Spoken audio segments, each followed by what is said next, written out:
ଆପଣଙ୍କ ପାଇଁ ଏଠି ଓଡ଼ିଆରେ ପ୍ରଶ୍ନ ଅଛି ଆଉ ଇଂଲିଶରେ ପ୍ରଶ୍ନ ଅଛି। ଆମର ଯେଉଁ OSS OSSC ଓଡ଼ିଆରେ ପିଲାମାନେ ବି ଦେଉଛନ୍ତି ନା, ତେଣୁକରି ଓଡ଼ିଆରେ କୋଶ୍ଚିନ୍ ରହିଛି ଆଉ ଇଂଲିଶରେ ବି କୋଶ୍ଚିନ୍ ରହିଛି। ତ ଆମର କୋଶ୍ଚିନ୍ରେ ଏଠି ଗୋଟେ ଫ୍ରୁଟ୍ ସେଲର୍ ବିଷୟରେ ଗୋଟେ ପଚାରିଛି ପରସେଣ୍ଟେଜ୍ କୋଶ୍ଚିନ୍ଟା। ତ ସେଇଟା କୋଶ୍ଚିନ୍ଟା ବୁଝ। ସେ ଫାଷ୍ଟ କ'ଣ କହିଛି ନା, ଗୋଟେ ଫ୍ରୁଟ୍ ସେଲର୍ ଗୋଟେ କିଛି ଫଳ ଅଛି। ଏ ଫଳଟା ଟୋଟାଲ୍ ଆମର ଏ ଫଳଟା କେତେ ରହିବ, କିଛି ଫଳ ଯେଉଁ ଫୁଲ୍ ଅଛି ତା'ର ଯେତିକି ଫଳ ଅଛି ଆମେ ତାକୁ କେତେ ନେବା, ପୁରା ଫୁଲ୍ ଅଛି, ତେଣୁକରି ଆମେ ତାକୁ 100% ନେବା। ଓକେ, ସିଏ କହିବା କଥା ଏ ଯେଉଁ 100%ରୁ ସେ କ'ଣ କରିଛି ନା 40% ସେ ସେଲ୍ କରିଦେଇଛି। 40% ଯେଉଁ ସେଲ୍ କରିଦେଇଛି, 40% ସେଲ୍ କରିଦେଇଛି, ଏଇ 40% ଉପରୁ ସେଲ୍ କରିବ ନା, ଏଇ 40% ସେଲ୍ କରିଦେଇଛି। ତାହେଲେ ସେଲ୍ କରିଦେଇଛି, ଆଉ ତା ପାଖରେ ଯେତିକି ଫଳ ଅଛି, ଆଉ ଏତକ ଫଳ ରହିଗଲା, ଏତକ ସେଲ୍ ହେଇଗଲା, ଆଉ ଏତକ ଫଳ ରହିଗଲା, ତାହେଲେ ରହିଗଲା।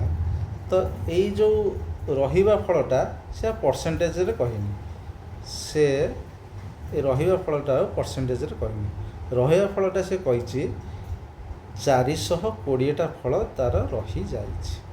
ଓକେ, ଏପଟ ପରସେଣ୍ଟେଜ୍, ଏପଟ ନମ୍ବର ଅଫ୍ ଆପଲ୍ସ।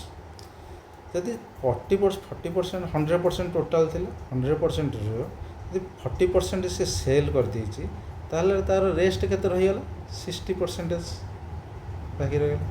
ତ ଏଇ 60%ଟା ହେଉଛି କେତେ, 420ଟା ଆପୁଲ୍।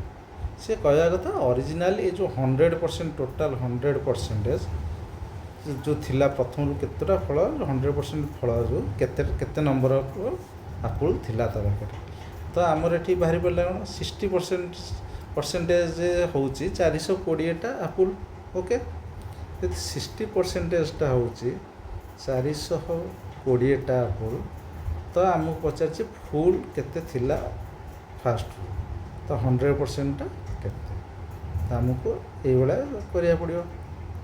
60% ଯଦି 420 ରହିଲା, ତାହେଲେ 100%ଟା କେତେ ରହିଲା, ତ 100 × 420 / 60 କଟିଗଲା, 6 7 42 700। ଓକେ, ତ ଅରିଜିନାଲ୍ ତା ପାଖରେ ଫାଷ୍ଟରୁ 700ଟି ଆପୁଲ୍ ଥିଲା। ଏ 700ଟି ଆପୁଲ୍ ଥିଲା। Answer D. ଓକେ।